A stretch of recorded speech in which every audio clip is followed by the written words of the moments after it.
Israel প্রথমবারের মতো ঘোষণা করেছে যে ইরাকি মিছিলে হামলায় সৈন্য নিহত ও আহত হয়েছে।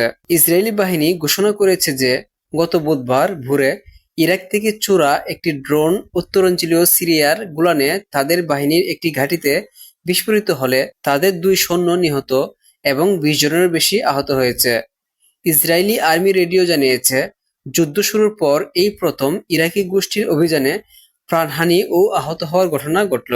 সেনাবাহিনীর এক মুখপাত্র জানিয়েছে, হামলায় 25 সেনা আহত হয়েছেন, যাদের মধ্যে 2 জনের অবস্থা গুরুতর। আইডিএফ নিহত 2 সেনার ছবি ও নাম প্রকাশের অনুমতি দিয়েছে, যারা গোলানি ব্রিগেডের 13তম ব্যাটালিয়নের সদস্য।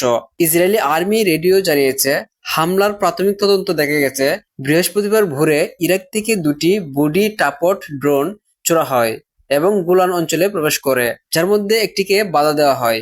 কিন্তু উত্তর গোলানে ওই ঘাঁটিতে বিস্ফোরিত অন্য ড্রোনটি শনাক্ত করতে ব্যর্থ হয়েছে আকাশ প্রতিরক্ষা ব্যবস্থা।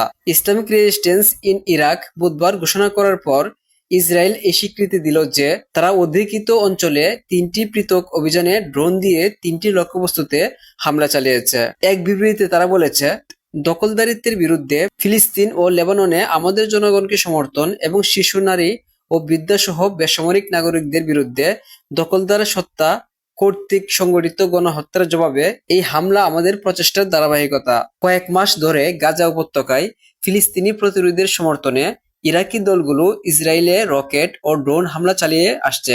ইরাকে ইসলামিক প্রতিরোধ, যার মধ্যে কয়েকটি দল রয়েছে, বিশেষত কাতায়েব হিজবুল্লাহ আল নুজাবা এবং কাতায়েব সাইয়েদ আল সুহাদা, উত্তরে গোলান এবং হাইফা থেকে দক্ষিণে ইলাদ পর্যন্ত বিস্তৃত অঞ্চল বরাবর অনেক গুরুত্বপূর্ণ ইসরায়েলি লক্ষ্যবস্তুতে হামলার ঘোষণা দিয়েছে ইরাকি এই দলগুলো।